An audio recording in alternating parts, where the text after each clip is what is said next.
सभी को नमस्कार। मैं विजयपाल, पीजीटी हिस्ट्री, राजकीय वरिष्ठ माध्यमिक विद्यालय रोड़ाई रेवाड़ी, कक्षा 12वीं के विषय इतिहास के पाठ 10 उपनिवेशवाद और देहात सरकारी अभिलेखों का अध्ययन भाग 1 नामक टॉपिक में आप सभी का स्वागत करता हूँ। पाठ के उद्देश्य। प्यारे बच्चों, इस पाठ के निम्न उद्देश्य हैं। पहला, ब्रिटिश शासन के अधीन भू राजस्व प्रणालियों को जानना एवं समझना। दूसरा, जमींदारी व्यवस्था के गुण और दोषों की विस्तृत जानकारी देना। तीसरा, कुदाल और हल के माध्यम से अलग अलग कृषि व्यवस्थाओं के टकरावों को समझना। पाठ के मुख्य बिंदु। डियर स्टूडेंट्स, इस पाठ में 2 बिंदुओं पर विचार किया गया है या 2 उप टॉपिक्स पर हमें बात करनी है। पहला है बंगाल और वहाँ के जमींदार, दूसरा है कुदाल और हल। प्यारे बच्चों, हमें इन दोनों टॉपिकों को डिटेल में समझना है। पृष्ठभूमि।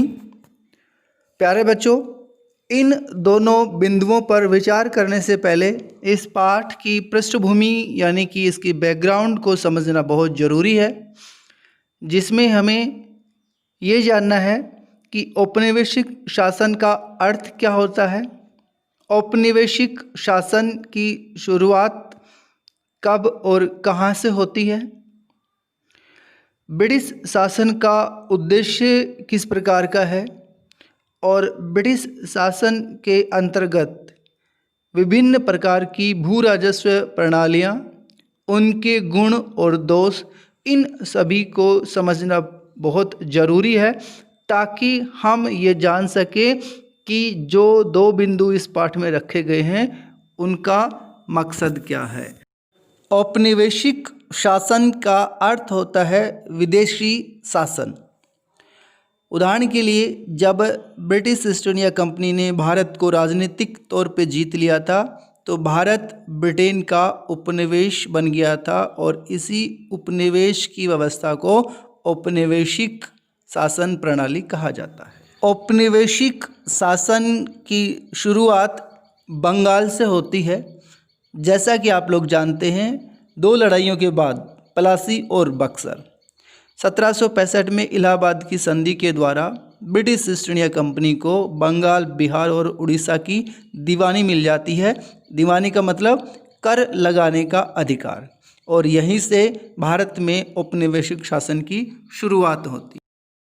किसी भी अन्य औपनिवेशिक शासन की तरह ही भारत में ब्रिटिश शासन का उद्देश्य ज़्यादा से ज़्यादा धन प्राप्त करना है। चूँकि राज्य की सबसे ज़्यादा कमाई भू राजस्व से होती थी, इसलिए ब्रिटिश शासन भू राजस्व में अलग अलग नियमों या प्रणालियों को लागू किया, जिसका उद्देश्य अधिक से अधिक लगान वसूल करना है। इसके लिए 3 अलग अलग प्रकार की भू राजस्व प्रणालियाँ भारत में अपनाई गई। पहली है जमींदारी व्यवस्था। इसी को स्थायी बंदोबस्त, परमानेंट सेटलमेंट या इस्तिमरारी बंदोबस्त भी कहा जाता है।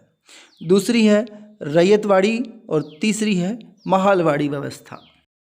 प्रिय विद्यार्थियों, पाठ की पृष्ठभूमि को समझने के बाद हम पहला टॉपिक शुरू करते हैं, बंगाल और वहाँ के जमींदार। इस टॉपिक में हम निम्न बिंदुओं के बारे में चर्चा करेंगे, जैसे वर्धमान में की गई नीलामी की एक घटना। दूसरा, अदा न किए गए भू राजस्व की समस्या। राजस्व राशि के भुगतान में जमींदार क्यों चूक करते थे। अगला, जोतदारों का उदय। अगला है जमींदारों की ओर से प्रतिरोध, और अंतिम है 5वीं रिपोर्ट। इन 6 बिंदुओं के बारे में इस टॉपिक के में हमें चर्चा करते हैं। शुरू करते हैं एक एक करके सभी के बारे में। प्रिय विद्यार्थियों, सन 1797 में बर्दवान या आज का बर्धमान में एक नीलामी की घटना होती है, जो एक बड़ी सार्वजनिक घटना थी, क्योंकि इसमें बर्धमान के राजा या जमींदार के अनेक महल या भू संपदाएं बेचे जा रहे थे। 1793 में बंगाल में इस्तमरारी बंदोबस्त या परमानेंट सेटलमेंट लागू किया गया था, जिसमें ज़मींदारों को सरकार की ओर से किसानों से लगान वसूल करने का अधिकार दिया गया था। जो ज़मींदार इस भू राजस्व की राशि को एक निश्चित तारीख तक जमा नहीं करवा पाते थे, तो उनकी भू संपदाओं को नीलाम कर दिया जाता था, जैसा कि वर्धमान के राजा के साथ किया गया। नीलामी में अनेक खरीदार आए और भू संपदाओं को सबसे ऊंची बोली लगाने वाले को बेच दिया गया। लेकिन कलेक्टर को तुरंत ही इस सारी कहानी में एक अजीब पेच दिखाई। जानने में आया कि 95% से अधिक बिक्री फर्जी है, क्योंकि अधिकतर महलों को या भू संपदाओं को राजा के नौकर या एजेंटों के द्वारा ही खरीद लिया गया था। प्रश्न ये है कि राजा भू राजस्व अदा क्यों नहीं कर पाया था और नीलामी में खरीदार कौन थे, और इस पूरी कहानी से ग्रामीण भारत के बारे में किस प्रकार की जानकारियां हमें मिलती हैं। अदा न किए गए राजस्व की समस्या। ये कहानी केवल वर्धमान के राजा की नहीं है। 18वीं शताब्दी के अंतिम वर्षों में 75% से अधिक जमींदारियां हस्तांतरित कर दी गई या नीलामी में बेच दी गई थी। ब्रिटिश अधिकारी ये उम्मीद कर रहे थे कि इस्तमरारी बंदोबस्त लागू किए जाने से वे सभी समस्याएं हल हो जाएंगी जो बंगाल विजय के समय उनके सामने थी। जैसे 1770 के दशक तक आते आते बंगाल की ग्रामीण अर्थव्यवस्था संकट के दौर से गुजरने लगी थी। बार बार अकाल पड़ रहे थे और खेती की पैदावार घट रही थी। इन सभी समस्याओं का समाधान कृषि में निवेश को प्रोत्साहन दिए जाने के रूप में निकाला गया। उम्मीद ये की गई कि एक ऐसा वर्ग तलाशा जाए जिसको भू राजस्व वसूलने का अधिकार दिया जाए, ताकि वो अपनी आय को बढ़ाने के लिए भूमि में निवेश कर सके। कंपनी के अधिकारियों के बीच लंबे वाद विवाद के बाद बंगाल के राजाओं और ताल्लुकदारों के साथ इस्तमरारी बंदोबस्त या स्थायी बंदोबस्त लागू किया गया और उन्हें जमींदार के रूप में जाना गया और लगान वसूल करने का अधिकार उनको दे दिया गया।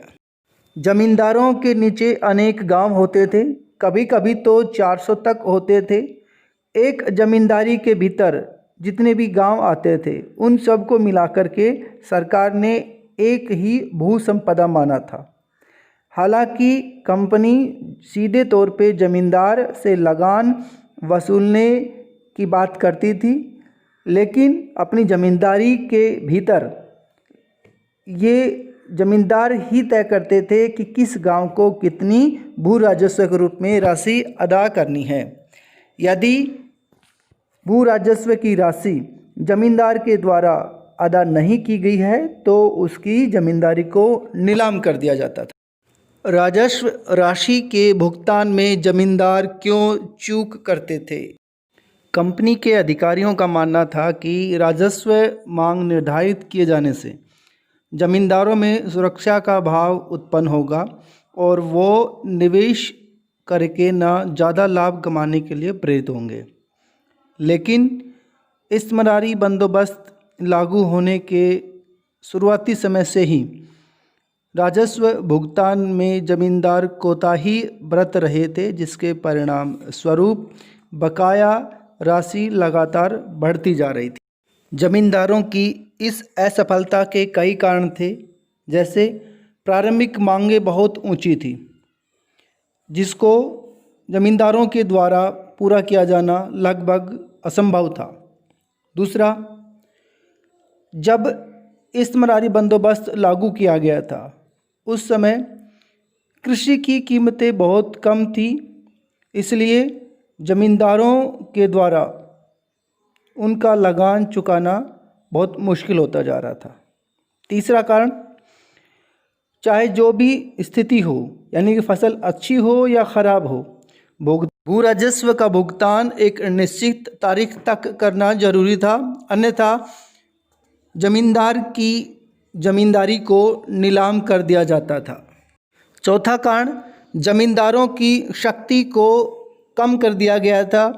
यदि किसान समय पे लगान भुगतान नहीं करते तो जमींदार उनके खिलाफ कोई ख़ास एक्शन नहीं ले सकता था। जमींदारों की सैन्य टुकड़ियों को भंग कर दिया गया था, सीमा शुल्क ख़त्म कर दिया गया था, उनकी कचहरियों को कंपनी के कलेक्टर की देखरेख में रखा गया था। जमींदारों से स्थानीय न्याय और स्थानीय पुलिस की व्यवस्था करने की शक्ति छीन ली गई थी। इस प्रकार कलेक्टर का महत्व बढ़ता चला गया और जमींदारों की शक्ति खत्म होते चली गई। कई बार रैयत जानबूझ करके भुगतान को देरी कर देते थे। धनवान रैयत और गांव के मुखिया जमींदार को परेशानी में देखकर खुश होते थे, क्योंकि जमींदार आसानी से उन पर अपनी ताकत का इस्तेमाल नहीं कर सकता था। उदाहरण के लिए 1798 में अकेले बर्धमान जिले में राजस्व भुगतान के बकाया से संबंधित 30,000 से अधिक मामले लंबित पड़े थे। जोतदारों का उदय 18वीं शताब्दी के अंत में एक और जहां जमींदार संकट की स्थिति में गुजर रहे थे, वहीं दूसरी ओर धनी किसान, जिन्हें जोतदार कहा जाता था, गांव में अपनी स्थिति मजबूत करते जा रहे थे। जोतदारों के पास ज़मीन के बड़े बड़े रकबे थे, जो कभी कभी 1000 एकड़ में फैले होते थे। स्थानीय व्यापार और साहूकार के कारोबार पर भी जोतदारों का नियंत्रण होता था और गरीब काश्तकारों पर वे व्यापक शक्ति का प्रयोग करते थे। कुल मिलाकर के एक तरफ जमींदार की स्थिति कमज़ोर है, दूसरी ओर जोतदार ताकतवर शक्ति के रूप में उभर रहे थे। उत्तरी बंगाल में जोतदार सबसे अधिक शक्तिशाली थे। आप इस चित्र के द्वारा जमींदारों और जोतदारों की स्थिति को समझ सकते हैं। जैसे कि चित्र में दिखाया गया है, कंपनी का राज है, उसके नीचे एक शक्ति के रूप में जमींदार हैं जो अपने गांव पे नियंत्रण रखते हैं। दूसरी ओर रैयत हैं और रैयतों में भी जोतदार, जो धनी किसान है, व्यापारी और महाजन, इन सभी का एक प्रकार से एक ही ग्रुप है और उनके नीचे जो शिकमी रैयत है। तो इस चित्र के माध्यम से ये बिल्कुल स्पष्ट हो रहा है कि जब जोतदार की शक्ति बढ़ती जा रही है तो जमींदार की शक्ति अपने आप कमज़ोर होती चली जाएगी और जोतदार किसानों को अपने पक्ष में कर लेते थे और अक्सर किसानों को लगान भुगतान करने से मना कर देते थे। परिणाम निकलता था कि जमींदार की जमींदारी अक्सर नीलाम हो जाती थी और जोतदार उसको खरीद लेते थे। जमींदारों की ओर से प्रतिरोध। विपरीत परिस्थितियों के बावजूद ग्रामीण क्षेत्रों में जमींदारों की सत्ता समाप्त नहीं हुई। जमींदारों ने अपनी सत्ता को बनाए रखने के लिए कई तरीके निकाल लिए थे। फर्जी बिक्री इसी तरह का एक तरीका था, जिसमें कुछ संपत्ति महिलाओं के नाम, विशेषकर माताओं और पत्नी के नाम कर दी जाती थी, जिससे उसकी बिक्री न हो सके। अगर नीलामी होनी भी है तो अपने एजेंटों और नौकरों के द्वारा फर्जी ऊंची बोली लगवाना और अंततः नीलामी को रद्द करवाना भी शामिल होता था। सारे प्रयासों के बावजूद भी यदि नीलामी हो भी जाती थी तो भी जमींदार की जमींदारी छीनी नहीं जा सकती थी। उदाहरण के लिए जमींदार के लठियाल नए जमींदार को इलाके में प्रवेश नहीं करने देते थे। वहाँ की जनता पुराने ज़मींदारों को अपना अन्नदाता मानती थी, इसलिए नए ज़मींदार के साथ वो किसी प्रकार का सहयोग नहीं करते थे। परिणाम ये निकलता था कि पुराने ज़मींदार अपनी ज़मींदारी बचाए रखने में कामयाब हो जाते थे। 5वीं रिपोर्ट। यह रिपोर्ट 1813 में ब्रिटिश संसद में पेश की गई थी। यह रिपोर्ट उन रिपोर्टों में से 5वीं थी जो भारत में ईस्ट इंडिया कंपनी के प्रशासन और क्रियाकलापों के विषय में तैयार की गई थी। जैसा कि आप इस रिपोर्ट में देख रहे हैं, इसमें काफ़ी डिटेल्ड इन्फॉर्मेशन दी गई है। साथ में ज़मींदारों और रैयतों की अर्जियां हैं, जिला कलेक्टरों की रिपोर्टें हैं और बहुत सी इसमें तालिकाएं दी गई हैं। क्योंकि ब्रिटिश ईस्ट इंडिया कंपनी काफ़ी लाभ कमा रही थी, इसलिए इंग्लैंड में बहुत से व्यापारी वर्ग थे जो इस लाभ में अपना हिस्सा चाहते थे। इसलिए जानबूझ करके संसद के माध्यम से ब्रिटिश ईस्ट इंडिया कंपनी को बदनाम करने का प्रयास किया जाता था और ये 5वीं रिपोर्ट इसी प्रयासों के तहत पेश की गई थी, जिसमें जानबूझ करके कंपनी की छवि को इस तरह दिखाया गया है कि कंपनी भारत में बहुत ज़्यादा शोषण करती है और भारत के लोगों पे अत्याचार कर रही है। साथ ही ब्रिटिश व्यापारियों का भी नुकसान हो रहा है और अंततः धीरे धीरे करके ना ब्रिटिश ईस्ट इंडिया कंपनी का व्यापार है वो संसद के द्वारा ख़त्म कर दिया गया। कुदाल और हल।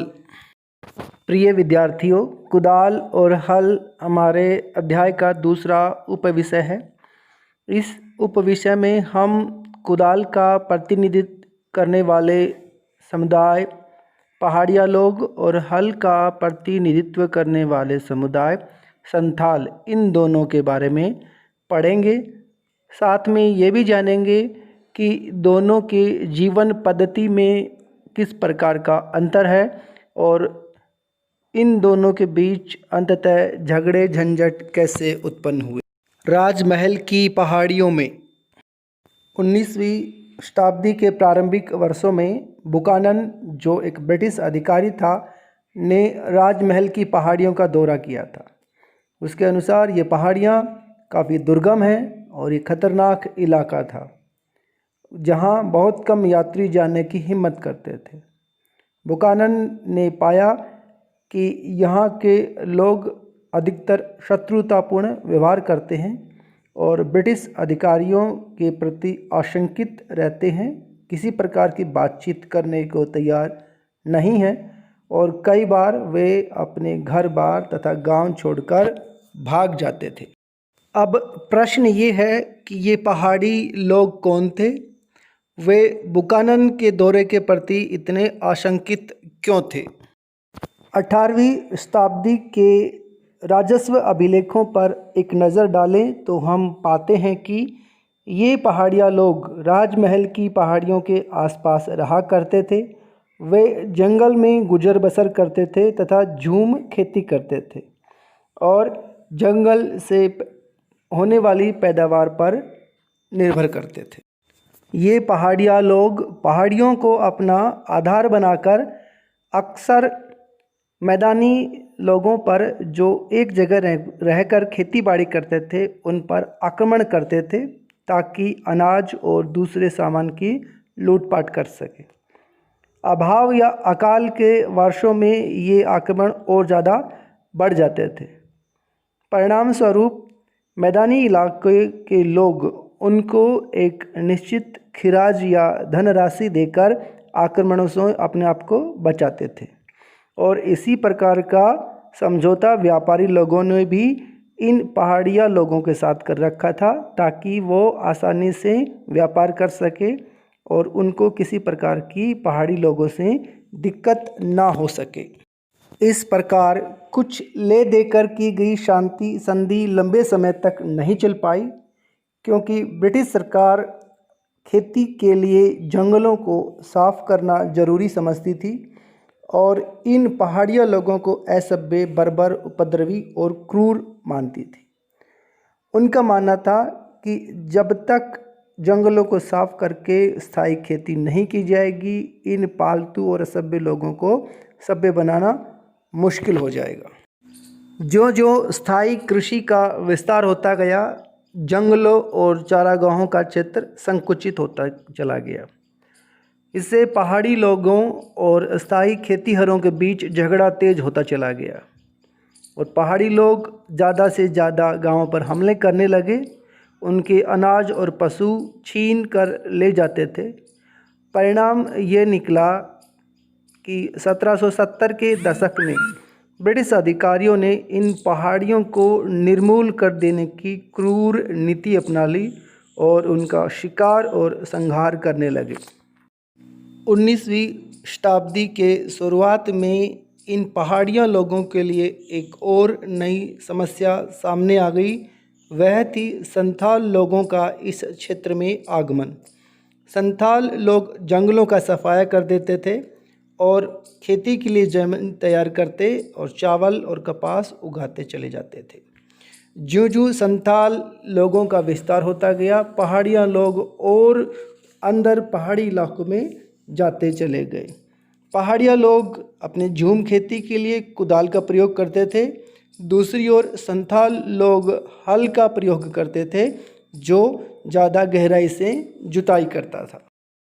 कंपनी के द्वारा संथालों को ज़मीनें देकर राजमहल की तलहटी में बसने के लिए तैयार कर लिया गया। 1832 तक ज़मीन के एक काफ़ी बड़े इलाके को दामिन एको यानी कि अपनी भूमि के रूप में सीमांकित कर दिया गया। इसे संथालों की भूमि घोषित कर दिया गया, जिसके भीतर उन्हें रहना था और हल चला करके खेती करनी थी और स्थायी किसान बनना था। साथ में ये भी कहा गया कि अपनी भूमि के कम से कम 10वें भाग को साफ करके ना पहले 10 वर्षों के भीतर जोतना था। दामिन एको के सीमांकन के बाद संथालों की बस्तियां बड़ी तेज़ी से बढ़ी। संथालों के गांवों की संख्या जो 1838 में 40 थी, वो 1851 तक बढ़कर 1473 हो गई और संथालों की जनसंख्या जो केवल 3000 थी, वो बढ़कर 82,000 हो गई। जैसे जैसे खेती का विस्तार होता गया, वैसे वैसे कंपनी की तिजोरियों में भी राजस्व राशि में वृद्धि होती चली गई। एक और जहां संथाल लोग अपने क्षेत्र का विस्तार करते गए और अपना खानाबदोश जीवन छोड़कर एक स्थायी जगह बस गए और विभिन्न प्रकार की व्यापारिक फसलें उगाने लगे तथा व्यापारियों और साहूकारों के साथ भी लेन देन करने लगे। वहीं दूसरी ओर पहाड़िया लोगों का जीवन और कष्टमय होता चला गया, क्योंकि उनको अंदर पहाड़ी इलाकों की तरफ भागना पड़ा, जहां उनके लिए खेती यानी झूम खेती के लिए उपजाऊ ज़मीन नहीं थी। वो अपना ना शिकार कर सकते थे और जीवन उनका काफ़ी कष्टमय होता जा रहा था। किंतु संथालों ने भी जल्दी ही यह समझ लिया कि उन्होंने जिस भूमि को अपना माना था वो उसके हाथ से निकलती जा रही है, क्योंकि सरकार उन पे भारी भू राजस्व कर लगा रही है। साहूकार, जिनको संथाल लोग दीकू यानी बाहरी लोग कहते थे, वो ऊंची दर पर ब्याज लगा रहे हैं और कर्ज न चुकाने के बदले में ज़मीन खोते जा रहे हैं। इस प्रकार जमींदार लोग भी दामिन एको पर अपना दावा कर रहे हैं। 1850 के दशक तक संथाल लोग ये महसूस करने लगे थे कि अपने लिए एक आदर्श संसार का निर्माण करने के लिए, जहां उनका अपना शासन हो, जमींदारों, साहूकारों और औपनिवेशिक राज के विरुद्ध विद्रोह करने का समय आ गया है। इसलिए 1855 और 56 के संथाल विद्रोह के बाद संथाल परगने का निर्माण कर दिया गया, जो 5500 वर्ग मील क्षेत्र था, जिसमें भागलपुर और वीरभूम जिलों को मिलाया गया था।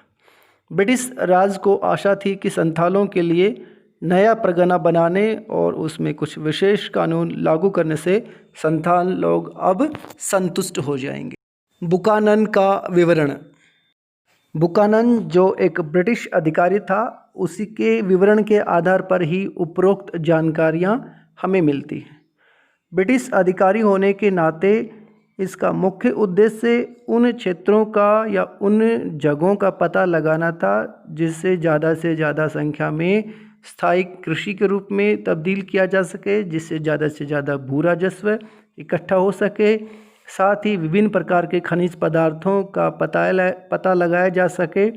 और बुकानन साथ में ये भी सुझाव देता था कि किस विशेष प्रकार की ज़मीन या भूमि से किस प्रकार की खेती ज़्यादा उपयोगी रहेगी। इस प्रकार बुकानन का विवरण ब्रिटिश ईस्ट इंडिया कंपनी के हितों को ध्यान में रखकर ही लिखा गया है, इसलिए इस विवरण को हम आम लोगों या संथालों या पहाड़िया लोगों की नज़रिए से नहीं देख सकते। पाठ की दोहराई। प्यारे बच्चों, पाठ के पढ़ने के बाद हम इसकी दोहराई करते हैं। अब तक हमने जाना है पृष्ठभूमि, जिसमें औपनिवेशिक शासन का अर्थ एवं शुरुआत को समझा गया है। दूसरा, ब्रिटिश शासन के अधीन विभिन्न प्रकार की भू राजस्व प्रणालियाँ क्या थी और उनको किस प्रकार से लागू किया गया है।